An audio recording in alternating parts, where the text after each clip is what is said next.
Oi, gente! Eu sou a Letícia Savanello e o nosso trabalho será baseado em artigos pesquisados por nosso grupo, porque todos os tópicos sugeridos para serem abordados, eles não se encaixam diretamente ao nosso tema, que é o biomonitoramento.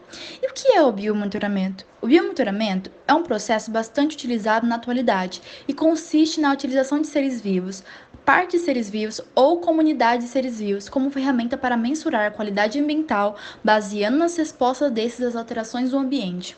É um método que tem se mostrado eficiente, porém deve ser usado apenas como uma fonte de informações adicionais aos métodos tradicionais de avaliação. O biomonitoramento é, portanto, uma técnica de observação contínua de determinada área com o auxílio de bioindicadores, que neste caso são chamados de biomonitores. De acordo com estudos realizados, há três situações que levam à realização de um biomonitoramento, que são a ameaça verdadeira a determinada espécie nativa, quando há um consumo humano de organismos potencialmente contaminados ou quando há o interesse em se conhecer a qualidade do ambiente em questão. O biomonitoramento é classificado em passivo ou ativo. No biomonitoramento passivo, são utilizados biomonitores já existentes no local a ser avaliado.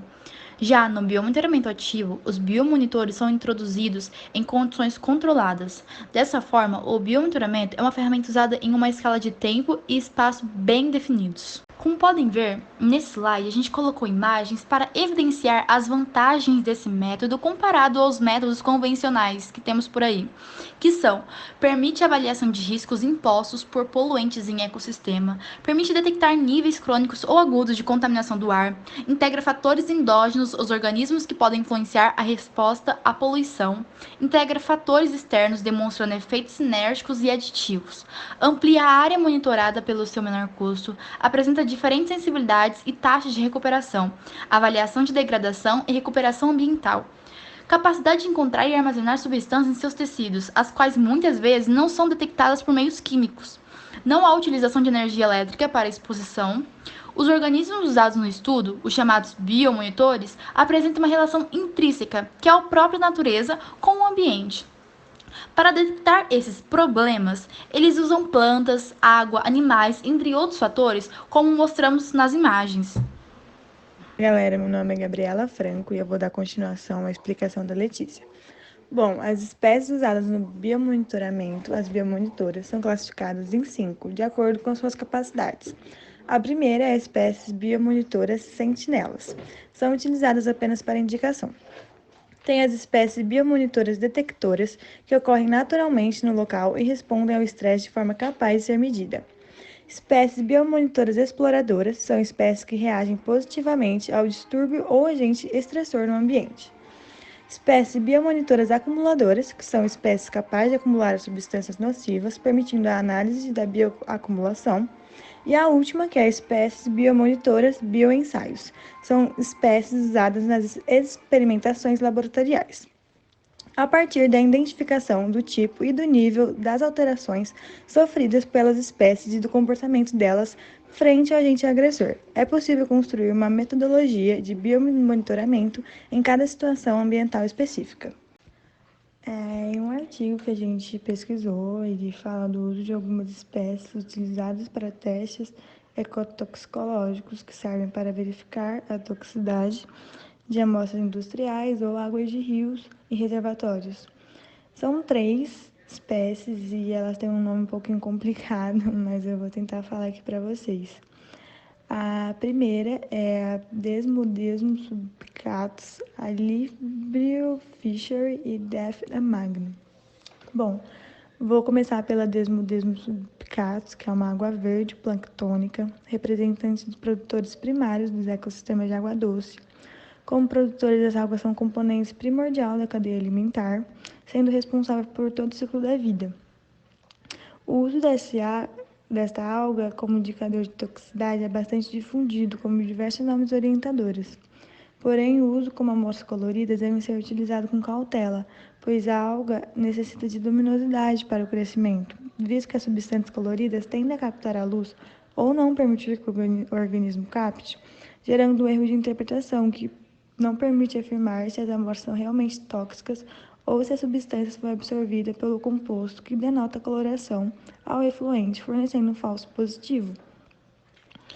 A outra é a Livrio Fischer, que é uma bactéria marinha luminescente, gram-negativa anaeróbica facultativa, que em condições favoráveis produzem luminescência naturalmente. Elas necessitam de concentração de oxigênio maior que 0,5 mg por litro. A última é a Daphne magno, que é um organismo planctônico, como a primeira, filtrador, possui 2 pares de antenas, das quais o primeiro par, chamado de antênulas, caracterizado por ser pequeno e possuir função de orientação, e o segundo possui a função de locomoção, devido aos pequenos saltos que esses organismos realizam para se locomover. Devido a essas características, são conhecidos como pulgas de água. A reprodução em condições favoráveis é por partenogênese, permitindo que o prole seja geneticamente uniforme, tendo o mesmo sexo da mãe. O que eu queria falar para vocês é isso, e agora eu vou passar para o próximo integrante. Oi, gente, eu sou Mariana Cabreira e dando continuidade, eu vou falar sobre as aplicações do biomonitoramento. Existem várias aplicações, né? Como, por exemplo, o biomonitoramento ambiental, o biomonitoramento da qualidade do ar, ou do solo, ou da água. E agora que vocês já conhecem um pouco sobre o biomonitoramento, nós escolhemos 2 aplicações para aprofundar e explicar para vocês melhor o processo. Vamos ver agora, então, as principais aplicações do biomonitoramento aquático, que é o biomonitoramento da qualidade da água. O biomonitoramento do ambiente aquático ele é indicado na detecção do nível de comprometimento da vida aquática e também na avaliação do nível de degradação do ambiente, né? O nível de substâncias nocivas no ambiente aquático ele aumentou de uma forma assustadora nas últimas décadas, isso por causa das atividades humanas, que acarretam sempre na redução da qualidade do ecossistema. São várias as fontes emissoras de poluição ao sistema aquático, como, por exemplo, a descarga de lixos tóxicos industriais, os derrames acidentais de lixos químicos, o lançamento de esgoto doméstico, o processo de drenagem agrícola, o derrame acidental de compostos da indústria petroquímica, e a contaminação por metais pesados, sem contar os agrotóxicos e vários outros agentes tóxicos. Várias espécies têm sido usadas no biomonitoramento do ambiente aquático, porém os macroinvertebrados bentônicos, que são os anelídeos, os moluscos, os crustáceos e os insetos, eles estão sendo largamente utilizados por apresentarem diversas características favoráveis para os estudos de avaliação da saneidade ambiental aquática, né? E tem algumas características importantes que eles observaram para escolher esses macroinvertebrados, que é a apresentação de um ciclo de vida longo, podendo viver semanas, meses ou anos.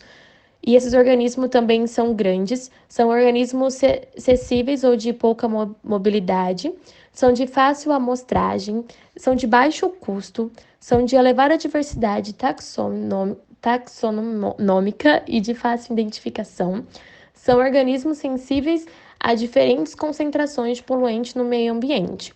E de acordo com vários estudos já realizados, existem espécies macroinvertebradas bentônicos que são tolerantes à poluição e outras que são intolerantes, como vocês podem observar nessa imagem que está aqui no nosso slide. Então, por exemplo, as tolerantes pode ser a família do Chironomidae, que é a Diptera, e os intolerantes é das ordens dos insetos. E as tolerantes são aquelas espécies com grandes capacidades de adaptação às novas condições do ambiente e são largamente encontradas em locais eutrofizados, já que desenvolveram um mecanismo para viver em locais pobres em oxigênio desenvolvido. A eutrofização é um fenômeno decorrente da poluição das águas com esgoto doméstico, fertilizantes ou caracterizando um aumento na concentração de minerais. Essa maior concentração faz com que haja a proliferação de algas microscópicas que passam a localizarem-se na superfície dos corpos aquáticos, impedindo a realização da fotossíntese pelos organismos presentes nas camadas mais profundas. Assim, há uma diminuição da concentração de oxigênio e a proliferação de bactéria decompositora.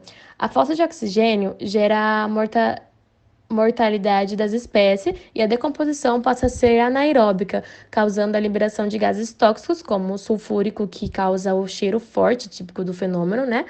Além da utilização da fauna, O fitoplâncton também é uma ferramenta utilizada no biomonitoramento, como a Gabi já tinha citado, né? Então, eles utilizam bastante as algas para fazer esses biomonitoramentos também. E outras espécies utilizadas são as macrófitas aquáticas, que, por apresentarem uma excelente capacidade de bioacumulação, há exemplos de estudos em que foram utilizados também os peixes, e as espécies citadas anteriores são as mais utilizadas. E dentre os peixes, eles usaram já as tilápias. Bom, agora que vocês já sabem um pouco sobre o biomonitoramento da qualidade da água, eu vou citar para vocês alguns exemplos dos estudos que foram realizados usando o biomonitoramento. Então, na primeira imagem, vocês estão vendo aí a Lagoa Grande, que é em Patos de Minas, que foi feito um estudo com uma população de tilápias. Então, eles receberam, né, uma amostra dessa água, que ela estava sendo contaminada pela campanha de água de esgoto da cidade mesmo. E aí, eles escolheram a tilápia para ser a espécie utilizada nesse biomonitoramento, porque ela era altamente sensível às adversidades ambientais e também era mais fácil a manipulação em laboratório. De acordo com os resultados que obtiveram, os peixes realmente estavam expostos a agentes tóxicos com elevados potenciais genotóxicos. No segundo, vocês vão observar o reservatório de Ituparanga, que teve um estudo que foi utilizado diversas espécies macroinvertebrados, bentônicos, né? E o resultado foi possível concluir que na bacia encontrava um estado aceitável, estava tudo bem. Mas tinha algumas evidências de contaminação, sim. E também aí no 3, vocês vão ver a bacia dos sinos. E o estudo foi utilizado também com macroinvertebrados bentônicos. E eles observaram que tinha diversos índices de diversidade e encontraram também uma forte correlação entre esses índices e a qualidade de água e o grau de degradação ambiental. Aí eles tiveram a conclusão que os macroinvertebrados bentônicos são sim excelentes espécies bioindicadoras da qualidade ambiental.